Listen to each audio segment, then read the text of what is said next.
Un jour, Augustin est en train de réfléchir sur la Trinité. Et puis, il marche le long de la mer. Et puis, il voit un petit garçon qui prend une petite chaudière d'eau, prend de l'eau dans la mer, il met ça dans un trou, que le garçon creuse dans le sable. Dans la plage, il creuse un petit trou, puis il essaie de mettre de l'eau dedans, puis sur les l'eau là-dedans, sur les l'eau là-dedans. Et puis Augustin lui demande, le voisin, qu'est-ce que tu fais là? Ben, j'essaie de mettre l'eau de la mer dans le trou d'eau. Ça ne marchera jamais. Et l'enfant lui répond, tu essaies de mettre la Trinité dans la tête, ça ne marchera jamais non plus. C'est une légende qu'on raconte à propos de Saint Augustin.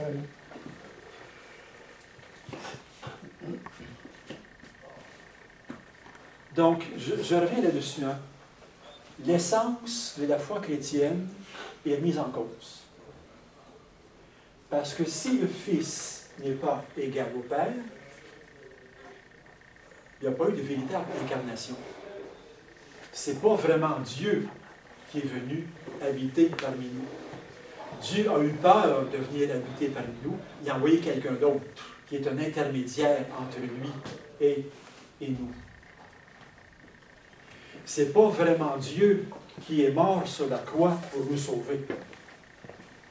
C'est un intermédiaire qui est venu. Parce que Dieu qui va venir sur terre. Qui est dû à 40 ou 50%. Ainsi, le Fils est inégal au Père, inférieur, puis le Père a envoyé son Fils, lui-même ne veut pas se salir. Voilà.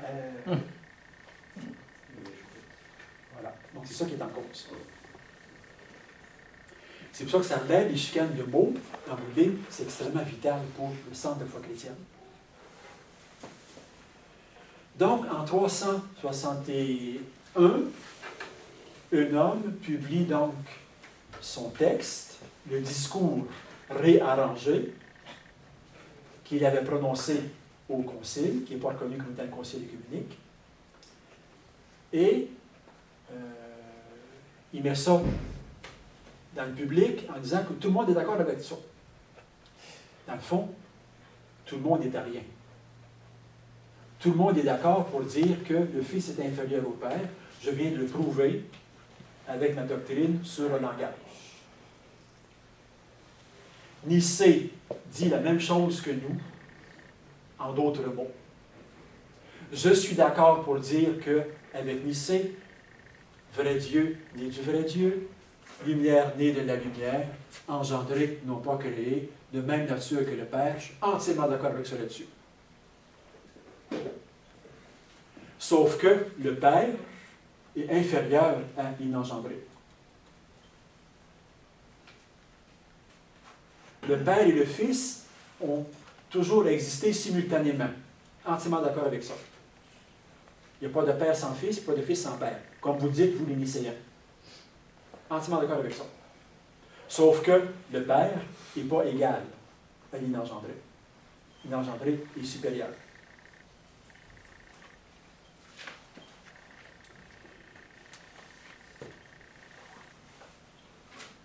Un moine lit ce texte-là.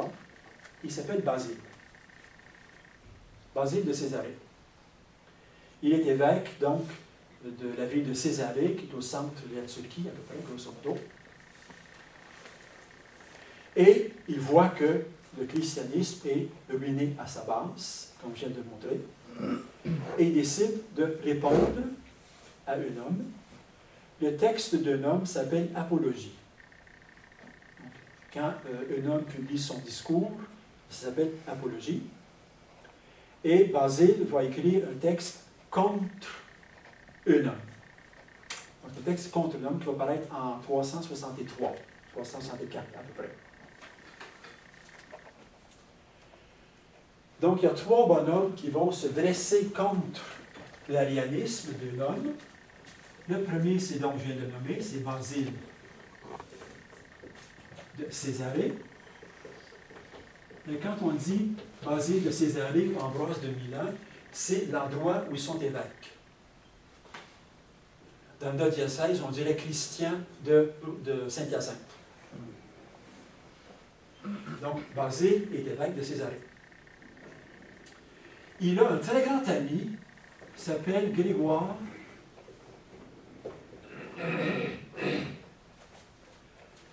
que de Naziance.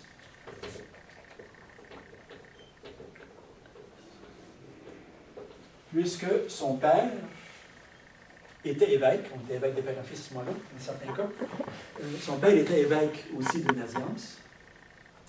Et, bon, Basile est une personnalité exceptionnelle. Une très très forte personnalité, un leader, un diplomate de tout premier ordre, un très grand penseur, un orateur exceptionnel, qui va se dresser comme ça avec les empereurs, qui sont ariens. Un jour, l'empereur le fait arrêter, parce que c'est un trouble fête dans son royaume, et le gouverneur général de l'empereur interroge Basile. Il lui dit, tu vas renier ta foi et tu vas signer un texte arien. Basile dit non. Ça rime à rien. Hein?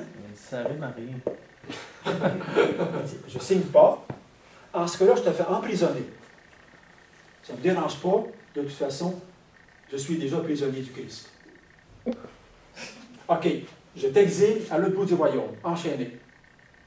Ça ne me dérange pas. De toute façon, je suis déjà un exilé sur terre. Ma vraie patrie, c'est le royaume. En ce cas-là, je vais te torturer, te couper en petits morceaux, t'arracher les ongles et la peau. Tant qu'à y être, arrachez-moi donc mon foie aussi, depuis que je suis jeune, que j'ai mal au foie. Donc si vous ne me laissez pas, ça va m'arracher. En ce cas-là, je vais te tuer. Ça ne me dérange pas, je vais te libérer de mes problèmes, c'est ça que je veux. Donc, il n'y a pas moyen de le faire. L'empereur, quand il entend dire ça, il décide d'assister incognito à une célébration liturgique présidée par Basile. Et Basile préside tellement bien, il a tellement une prestance, tellement une autorité naturelle, une prédication tellement extraordinaire, que l'empereur en cours de route perd connaissance. Il est subjugué par la personnalité de Basile. Bon, mais Basile est minoritaire, il est à peu près tout seul. Et son grand ami Grégoire, avec qui il a fait des études, son grand chum, Grégoire, c'est pas un politicien. C'est un poète, c'est un méditatif, c'est un contemplatif. Il écrit des poèmes. Bon. Mais c'est une très haute intelligence. Donc, il le fait nommer évêque dans un petit coin quelque part perdu en deux montagnes, dans une fond de vallée, à côté de nulle part. Grégoire ne voudra jamais y aller, mais il l'a nommé là parce que quand il y a un concile d'évêques, plus il y a de voix de son bord, plus mieux c'est. Donc, Basile fait nommer tous ses amis un peu partout, dans tous les trous possibles et imaginables, pour devenir évêque, pour avoir le plus de voix possible s'il y a un concile.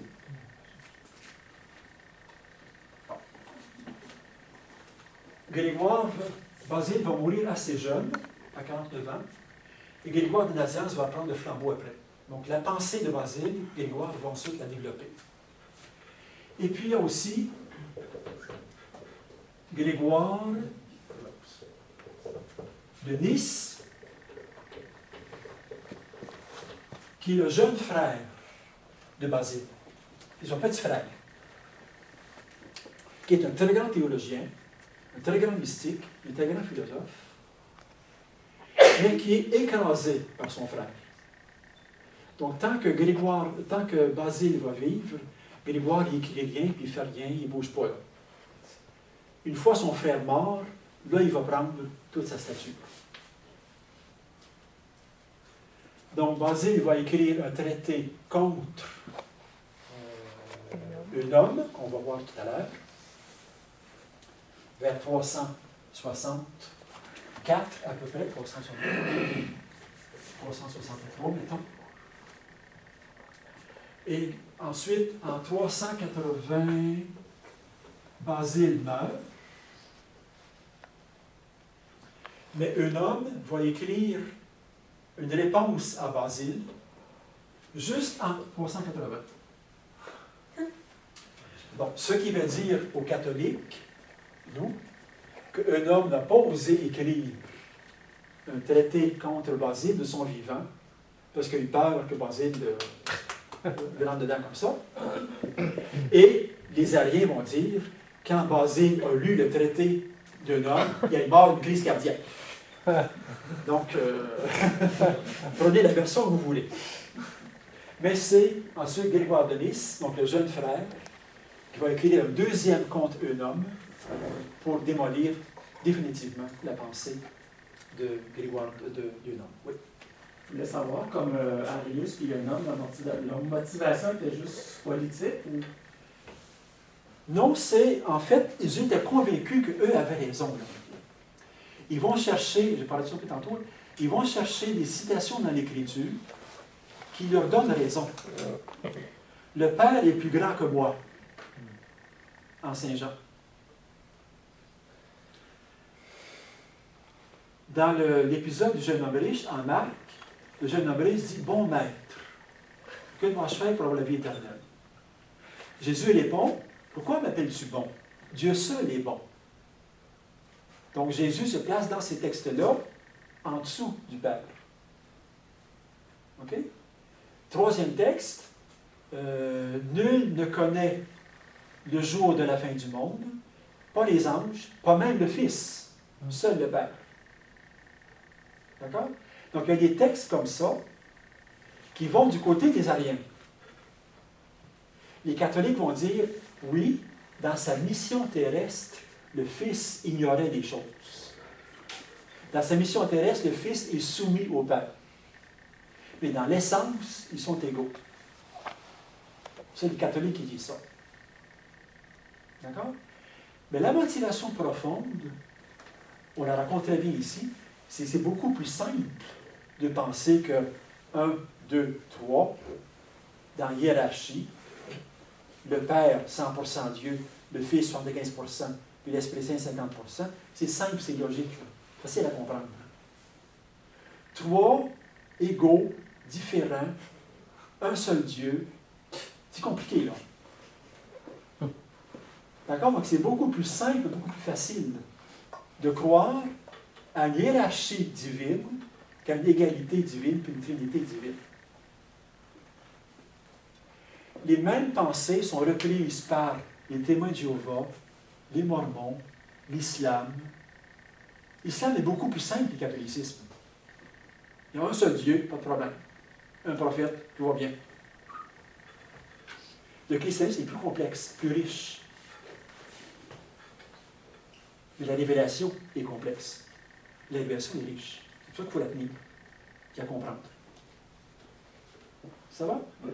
Donc, Darius puise dans le judaïsme un seul Dieu. Dans la philosophie grecque, Dieu est l'être suprême qui touche à rien. Donc, il puise partout dans sa culture pour adapter la pensée chrétienne à la culture de son temps. Et les chrétiens disent non. La révélation doit rester intacte. La révélation doit rester telle qu'elle est. Ça va-t-il? Donc, Basile reprend le flambeau et se dit, mon cher homme, tu veux qu'on se mette au niveau du langage? On va se mettre au niveau du langage.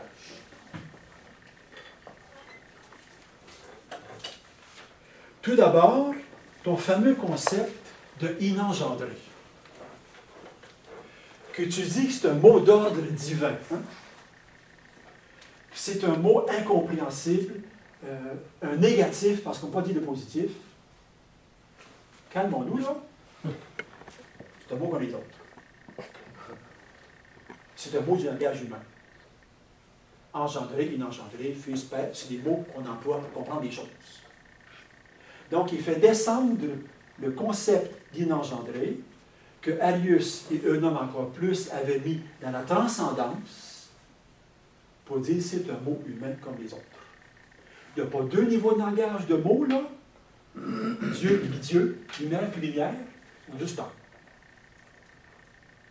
Mais, dans les noms qu'on emploie, il y en a de deux sortes. Donc, il y a des noms propres.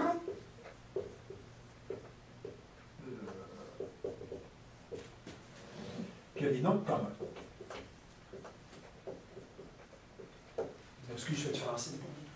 La grammaire française, là, mais bon, c'est vraiment pas C'est au primaire. Primaire, voilà.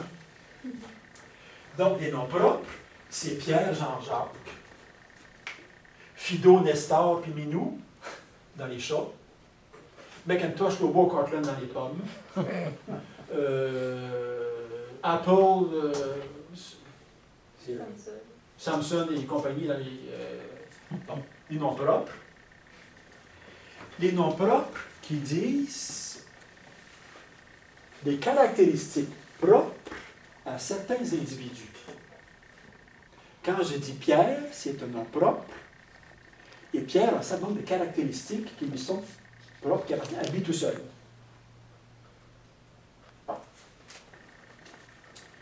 Les noms communs, ben c'est homme, chien, ordinateur, pommier, chat, voiture, et ainsi de suite.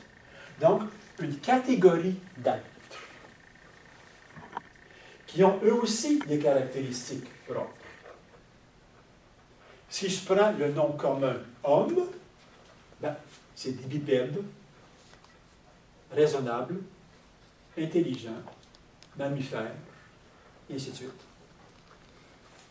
Donc, il y a des noms communs qui disent les caractéristiques propres à un groupe d'êtres, et il y a des noms propres qui disent des caractéristiques propres à certains individus. Ça va jusque-là? Première année, vous devez savoir ça, normalement. Ensuite, il dit, normalement, dans les noms communs, il y en a de deux sortes. Il y a des noms communs absolus.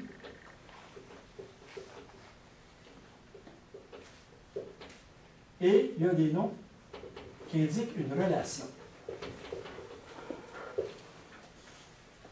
Donc, par exemple, les noms absolus, c'est chien, table, chaise, voiture.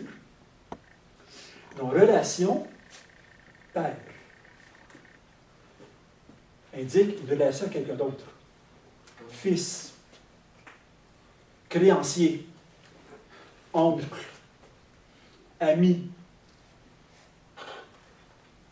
qui sont tous des noms communs, mais qui, à l'intérieur du nom commun, indiquent une relation avec un autre individu de la même espèce.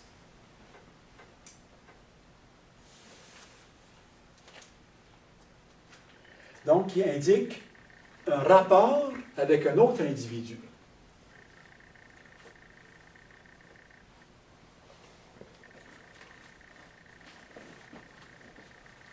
Donc, tous les noms rentrent là-dedans.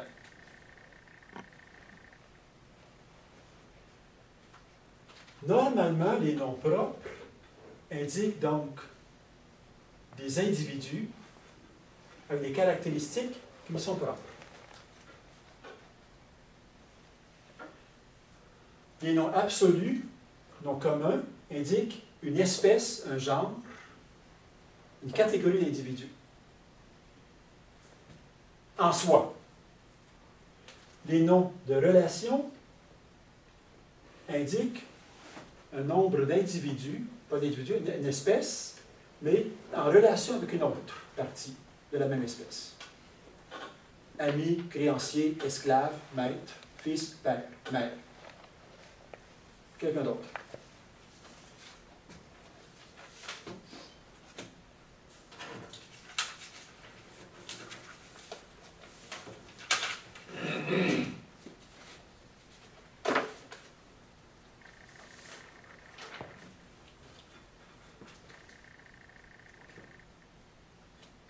Donc, les caractéristiques propres peuvent être, par exemple, pour Pierre, il est jaloux, il est beau, il a les yeux bleus, et ainsi de suite.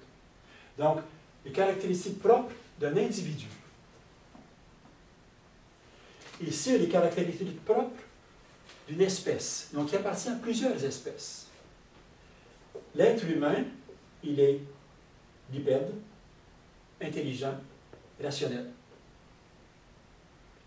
Mais tous les individus de cette espèce-là partagent les mêmes caractéristiques. Ça va?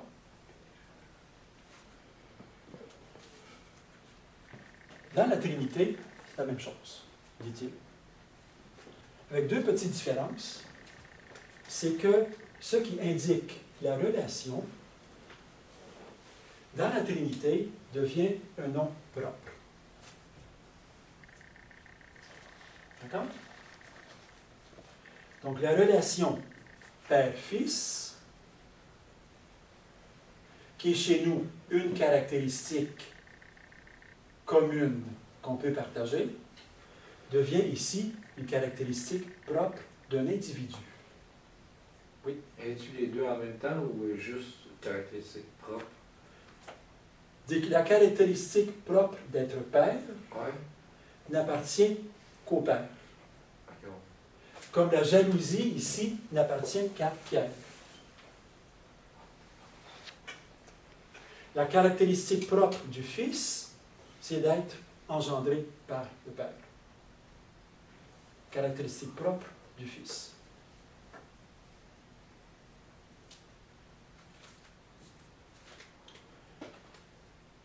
Ceci, donc, la relation propre du Père, qui est la caractéristique propre de la première personne de la Trinité, va dire la caractéristique de la personne.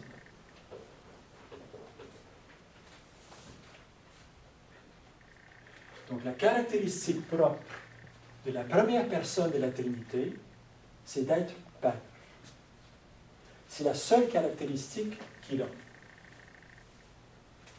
Tout le reste appartient au commun. Donc, la gloire appartient à l'essence.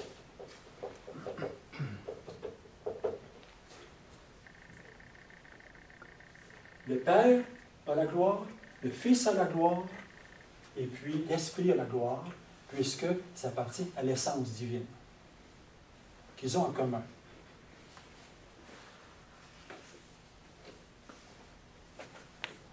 Ça va être un peu compliqué, là. Augustin va dire ceci.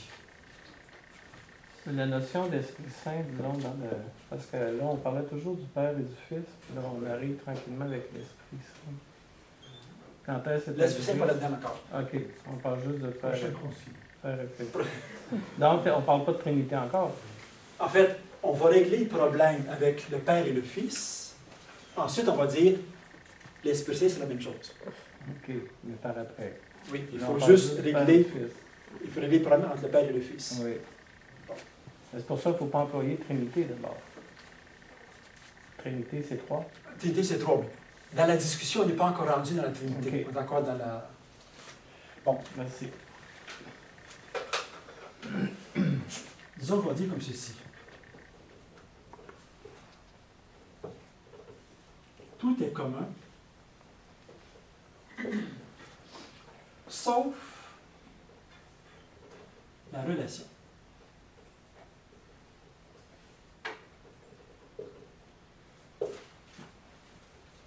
Tout est commun, sauf la relation.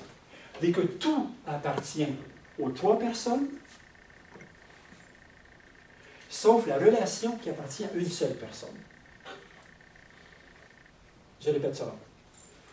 Tout appartient aux trois personnes, la gloire, la lumière, la miséricorde, la bonté, la grandeur, tout ce que vous voudrez, sauf la relation de père à fils qui n'appartient qu'au père.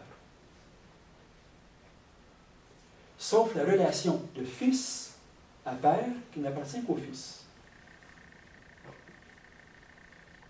Tout le reste est commun.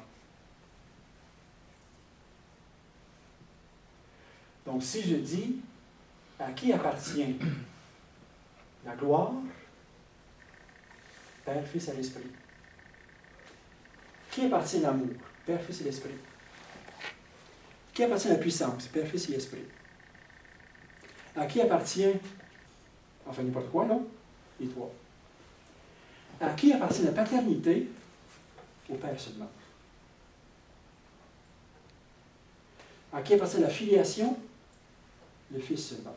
Parce que la paternité, c'est une relation. Et la relation, c'est le nom propre. Le fait d'être Père, c'est le nom propre du Père. Donc, dans un nom propre, André, il y a des caractéristiques qui lui sont propres. Ça fait que cette personne-là est différente des autres personnes. La seule caractéristique que le Père a différente des autres, c'est qu'il est le Père. Tout le reste appartient à l'essence divine.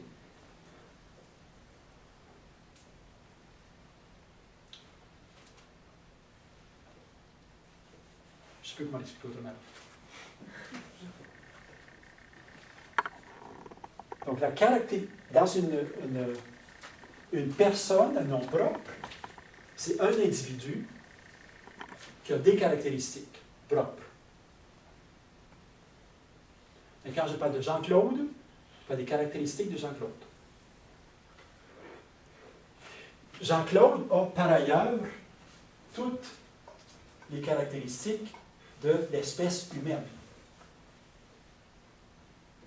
Il est intelligent, bipède, tout ce que vous voudrez. Mais en plus, ce qui le caractérise comme individu à l'intérieur de l'espèce, c'est ça. Ce qui caractérise la personne du Père à l'intérieur de l'espèce divine, prenons le mot comme ça, c'est que le fait que lui est le Père et la source. Tout le reste est en commun. Donc, toutes les caractéristiques de la divinité, les trois l'ont en commun. Ça appartient à l'essence divine.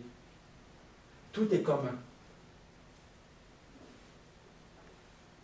La seule chose que le Père a en propre, c'est que lui, il est la source de la divinité, il engendre le Fils. Donc, la seule différence entre le Père et le Fils, c'est qu'un engendre et l'autre est engendré.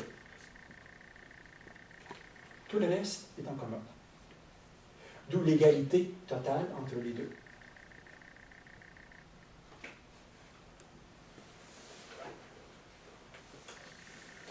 Des questions? Mais pourtant, comme le Fils est engendré par une femme,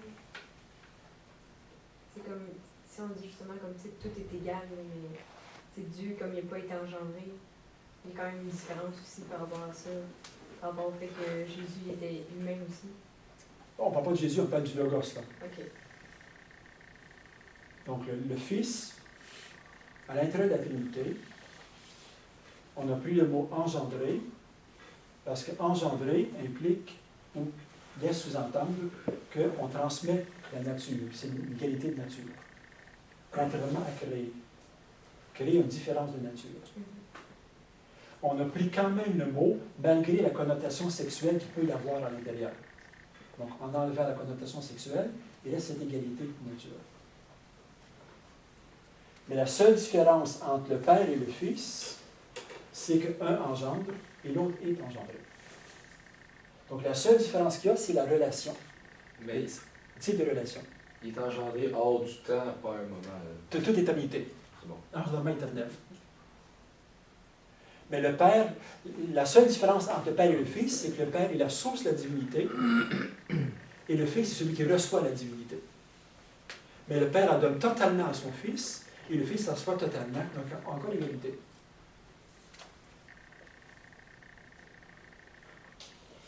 Oui, pour poursuivre, qu'est-ce que c'était peut-être vouloir dire? la notion de mère dans tout ça, c'est juste au niveau charnel. Oui, c'est ça. Il n'y a pas de. Ça, c'est au niveau divin. C'est ça. Là, on parle du ministère de la Trinité comme tel, pas de l'incarnation. L'incarnation, c'est une autre dynamique qui va s'ajouter à la première. Oui, Annabelle. Moi, on parle de ça, mais je voudrais avoir votre avis. Il y a un prêtre qui parlait de Dieu, ils ont l'appel Père, mais ils ont pas l'appelé Mère. Est-ce que c'est compatible de dire ça, non? Why not? Je veux dire, on prend une image tout simplement pour essayer d'expliquer la réalité. Je veux dire, Bon, faisons. Ça ne change pas sa nature elle-même. non, c'est ça. En fait, ce qu'on veut dire quand on dit Père, c'est que le Père est à l'origine. Le Père est sans origine, au sens qu'il n'est pas issu de quelqu'un d'autre. Le Fils est issu de quelqu'un d'autre. Il vient de quelqu'un d'autre. Là, on n'a plus l'image de paternité pour dire cette réalité-là. Le Père est la source de la divinité.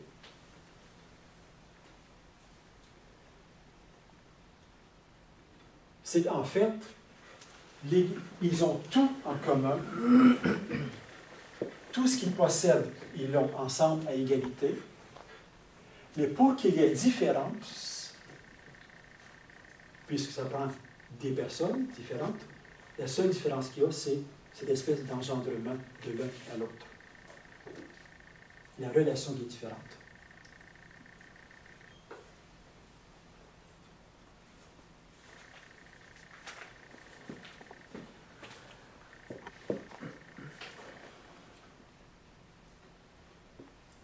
On essaie de rentrer la mer dans notre tête.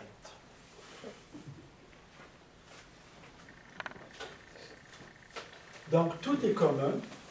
Est-ce que ça, c'est compris? Tout est commun, sauf la relation. C'est toi qui dis ça ou c'est... Non, c'est la théologie, là. Basile. Basile n'a pas pris l'expression comme telle. Saint Augustin, qui va reprendre la pensée de Basile, et qui va dire, on peut résumer la pensée de l'Église en allant dire, sur la Trinité, tout est commun. La gloire est commune. La miséricorde est commune. La lumière est commune. Tout appartient à tout, les trois personnes, de façon égale.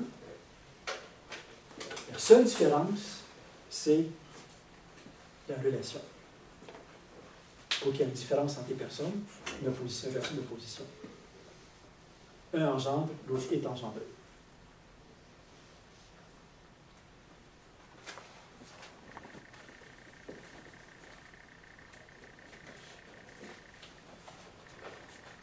Si on va un petit peu plus loin.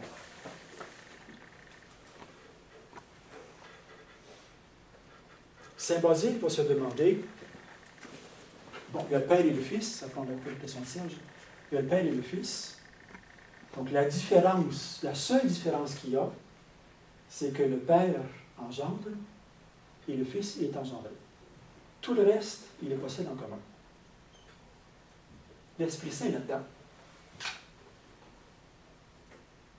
Mais où? Quelle est la caractéristique propre de l'Esprit Saint qui est ni engendré, ni engendrable? Comment est-ce qu'on place là-dedans? C'est qui les deux ensemble. La force. Saint Basile va dire, ben, j'ai beau chercher, là, la seule chose que je trouve, c'est la sainteté. Donc, la caractéristique propre de l'Esprit Saint serait la sainteté. Erreur. Je le dis tout de suite, là. Puisque la sainteté n'est pas une relation. D'accord? N'étant pas une relation, elle est commune.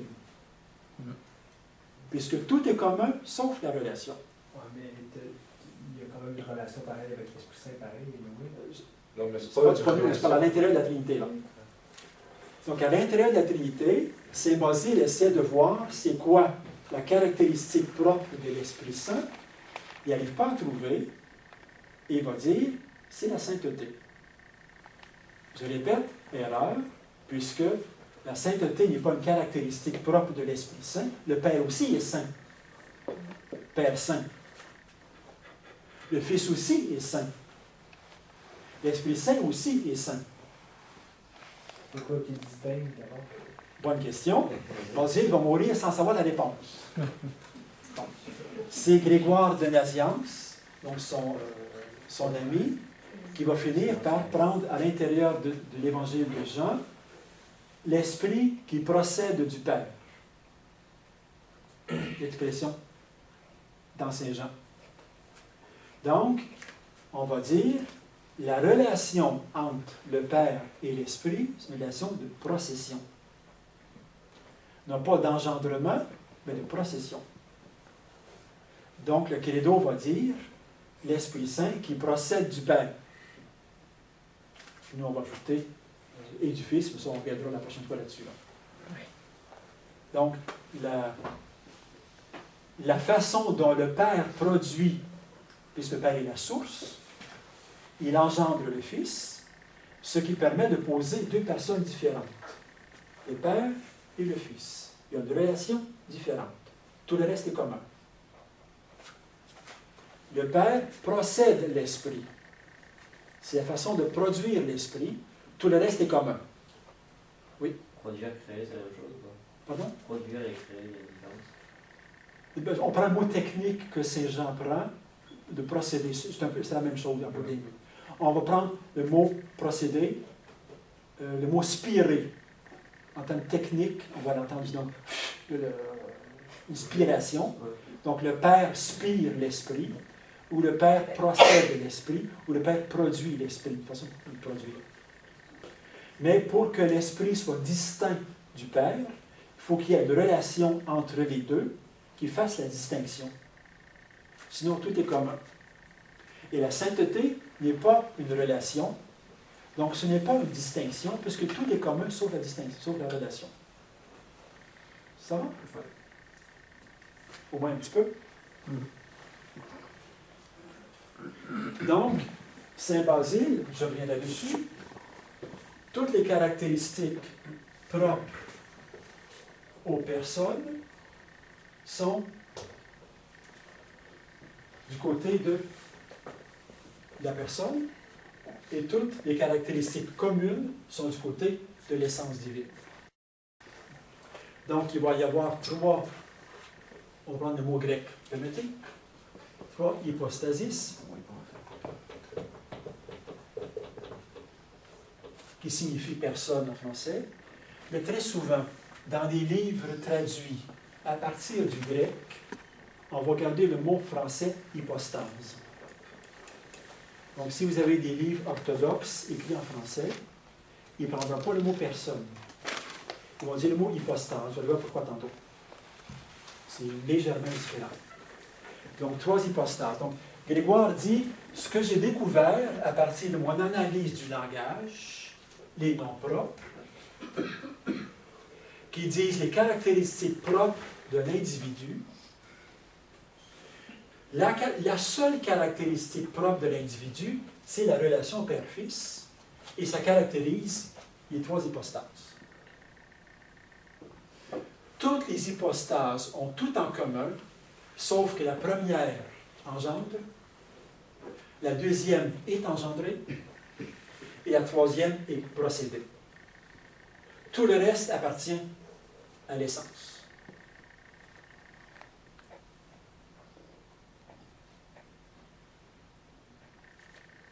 Ça va? Je complique un peu les choses.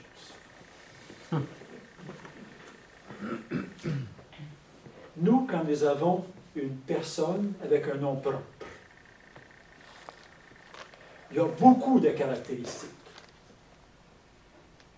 Mais François, bon, c'est un homme, beau garçon, cheveux noirs, grand, tel âge, intelligent. Bon.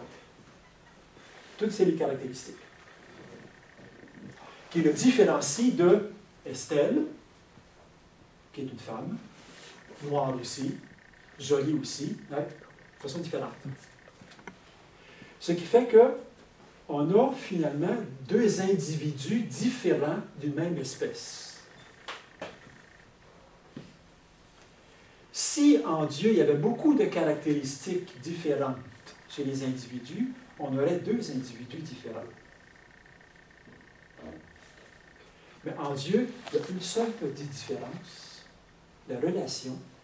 Tout le reste est commun. Quand on a un individu humain, il est plombier, québécois ou français, plein de caractéristiques qui font que c'est un individu totalement différent de l'autre. Et c'est ça qui fait les caractéristiques propres. Mais aussi, il est commun parce que c'est un être humain. Oui, il y a aussi beaucoup de choses en commun. Mais dans la Trinité, tout est commun, sauf les petites différences de relation. C'est pour ça qu'ils ne sont pas des individus séparés, des dieux séparés avec chacun leurs caractéristiques. Toutes les caractéristiques sont communes, non pas les mêmes, communes, sauf la relation. Ça peut porter un peu en confusion avec le modalisme, là, avec les masques. Le masque peut être comme une relation. Ça peut être aussi une confusion Mais- entre les deux, il semble. Il faut être clair sur le sujet quand on le dit. Oui, c'est ça. Parce que sinon, ça n'a plus de sens. Donc là il m'a détaillé, il n'est pas fini encore de la théologie. On va travailler là-dessus pour replacer les choses. Je vais juste mettre les bases. Dernier petit point intéressant.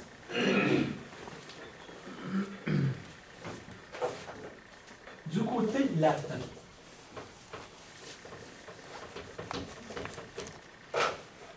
on va dire d'abord,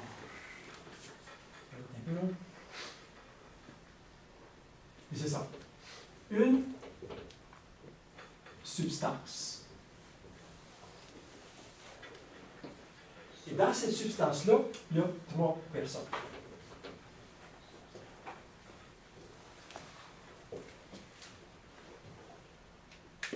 Et tout est commun, sauf la relation.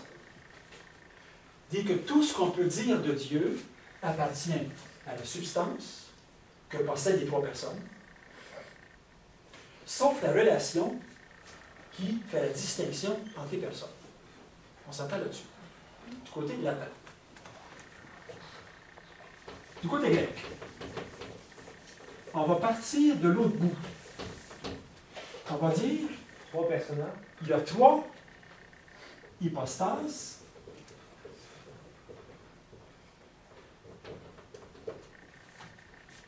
qui ont chacun, j'allais dire, un rôle propre à partir de la relation. Donc la première hypostase est la source, qui est le Père. Il demeure parce qu'il est la source inconnaissable. Il demeure l'inengendré, etc. La seconde personne est une divinité reçue. C'est le communicateur, le révélateur. La troisième personne est une divinité inspirée, qui est le sanctificateur. Et son rôle propre dans l'histoire du salut vient de la relation spéciale qu'il a avec les autres.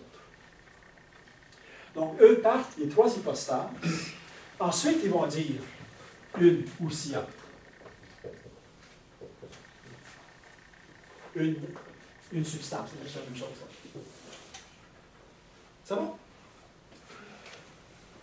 Il y a juste le point de départ qui est différent.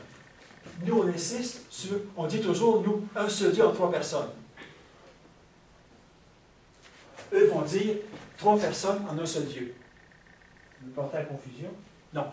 On dit la même chose en partant de points différents. OK? Et dans leur spiritualité orientale, on est beaucoup plus attentif au rôle spécifique du Père, au rôle spécifique de l'Esprit. Donc, ils ont, par exemple, une théologie de l'Esprit Saint beaucoup plus développée que la nôtre, parce que nous, ben, c'est secondaire. Nous, on a un seul Dieu. Là. Et nous, quand on prie, là, pour l'instant, on prie Dieu en général. Un orthodoxe ne fera jamais ça. Donc, il va prier ou le Christ, ou l'Esprit, ou le Père. C'est juste une question de mentalité différente. Là. Un bon chrétien catholique en occidental, là, Quand il va prier, il ne se pose pas la question, est-ce que je parle au Fils, au Père ou à l'Esprit? On prie Dieu. C'est notre instinct théologique occidental. Un oriental a conscience qu'il prie l'Esprit, ou il prie le Père, ou il prie la même chose. Mais il y a juste une légère différence. D'accord? Parce que le point de départ est différent. La réflexion est différente. On se termine là-dessus, mon dernier scoop.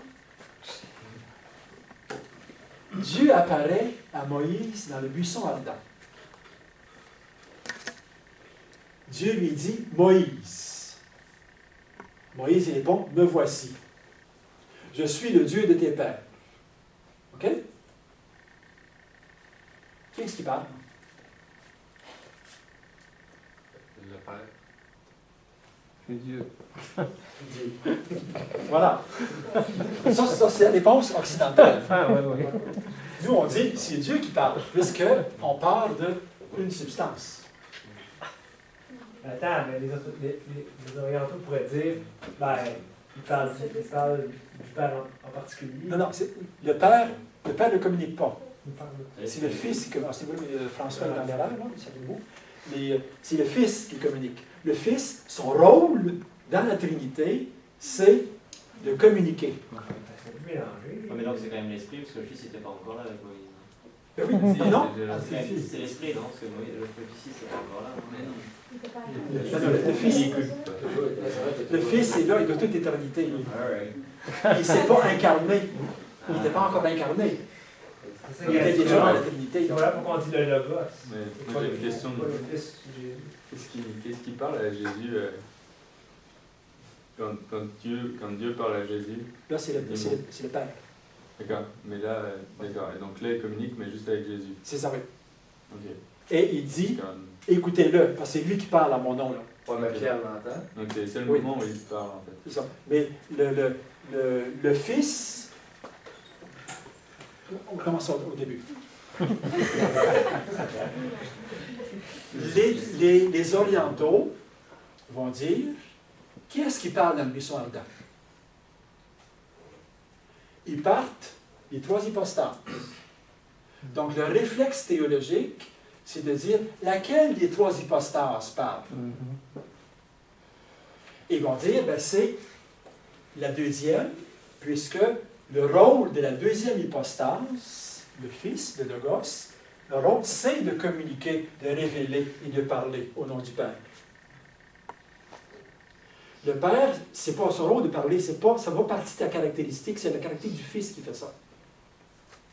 Donc, eux se disent, dans leur théologie à eux, celui qui apparaît au buisson ardent, c'est le Fils. C'est le Fils qui parle. C'est le Fils qui parle à Abraham. C'est le Fils qui apparaît dans le temple à Isaïe. Et c'est le Fils qui s'incarne. Le Père arrive où là-dedans, d'abord? Pardon? Le Fils arrive où? Le Père arrive où là-dedans? Le Père, il est derrière. Son rôle, c'est pas ça. Ah, ok. Le Mais Père, son rôle, c'est le genre de les juge. orientaux, ils disent que la job du Fils. La job de révéler, c'est le Fils. Voilà. Donc, faisons l'homme à notre image. Qui parle? C'est le Fils qui parle aux deux autres. Et c'est le Fils qui façonne l'être humain à son image. Dans la théologie orientale. Écoute, occidentale, dans notre réflexe, qui est-ce qui parle? C'est Dieu, comme disait Dieu. Parce que notre réflexe à nous, spontanément, c'est de partir d'un seul Dieu en trois personnes. Donc, qui apparaît dans le buisson ardent? C'est Dieu. C'est plus simple. Et c'est pas faux, là. C'est juste deux sensibilités théologiques différentes qui font qu'on comprend le mystère de deux manières différentes et puis on ne saura jamais le bout de l'histoire. là. Peut-être aussi. Oui, Pierre-Marie? Pour les fléaux d'Égypte, c'est l'Esprit Saint qui tue les nouveau-nés. Là, je ne sais pas. Là, c'est le... Non, mais C'est pas l'Esprit Saint. De toute façon, aussi, encore une fois, dans la théologie orientale, c'est le Fils qui agit là. Le Fils qui intervient dans le monde. Oui, Le Père, il fait quoi finalement? Le Père, il est la source du Fils. C'est lui qui engendre le Fils, il fait exister le Fils. En fait, c'est lui qui lui dit des affaires. Mais à l'intérieur de l'histoire du salut, il est derrière le rideau à un certain niveau. Là. Il n'est pas en train d'agir directement, c'est le Fils qui agit en son nom. Donc, quand le rideau du temple se déchire, ça veut dire que le Père, c'est Parce que Le Saint-Esprit, de toute façon, c'est pas lui qui parle, mais qui parle à travers les prophètes. Oui, c'est ça. Donc, l'Esprit Saint, son à rôle, travers les autres. c'est ça. L'Esprit Saint, c'est le sanctificateur qui fait parler les autres, qui agit à l'intérieur du monde, mais ce n'est pas lui qui révèle. Le Père est la source de tout, le source du salut, le source de la création. Le Fils, c'est lui qui agit. Et l'Esprit Saint, c'est celui qui sanctifie. Donc, du côté oriental, chacune des trois personnes a son rôle propre à partir de la relation propre qu'il a. C'est vrai aussi du côté occidental. Le côté occidental, on va mettre davantage dans le fait que c'est Dieu dans son ensemble, Dieu en général qui agit. Oui? Il a parlé par les prophètes à travers ça. Oui, c'est ça. Ça, c'est le rôle propre de l'esprit, la façon propre d'agir de l'esprit. Donc, en Occident, par exemple, question stupide. Là. Au Moyen-Âge, on s'ennuyait. Dans le monastère, on se posait des questions. On s'est posé la question, est-ce que l'Esprit Saint aurait pu s'incarner? Est-ce que le Père aurait pu s'incarner? Ou est-ce que la Trinité au complet aurait pu s'incarner? Bon, et là, en Occident, on n'a pas de réponse à ce dilemme-là. Notre théologie est handicapée pour répondre à cette question farfelue-là.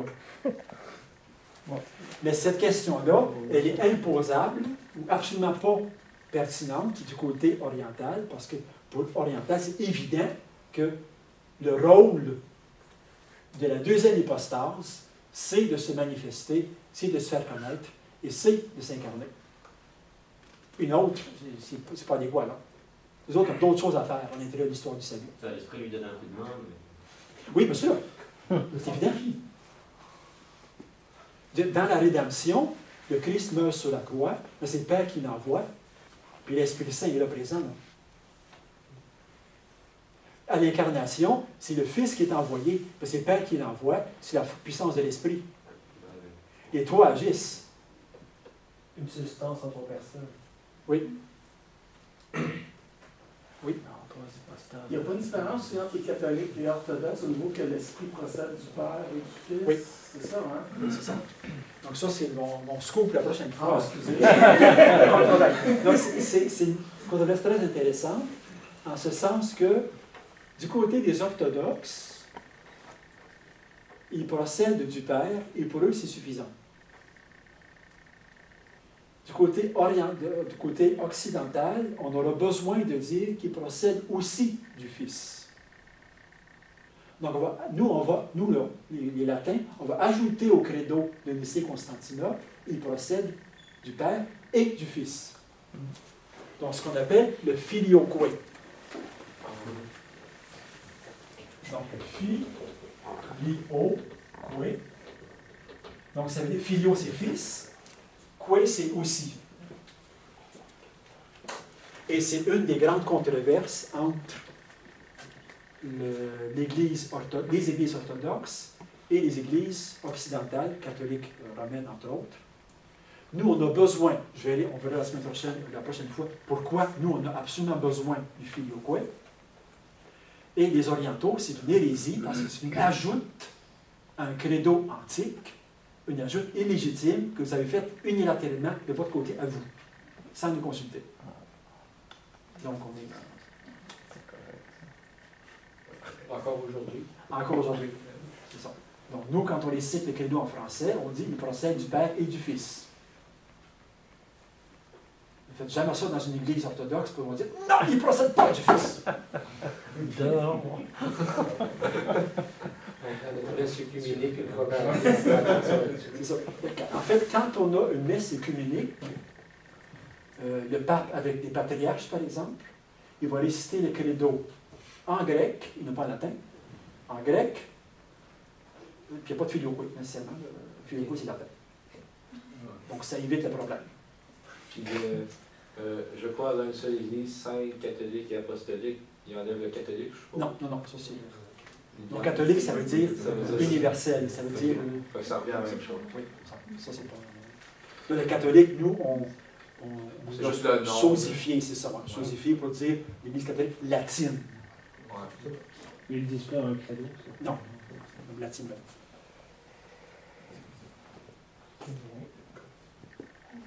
En tout cas, j'espère que ça a au moins un petit peu éclairé là,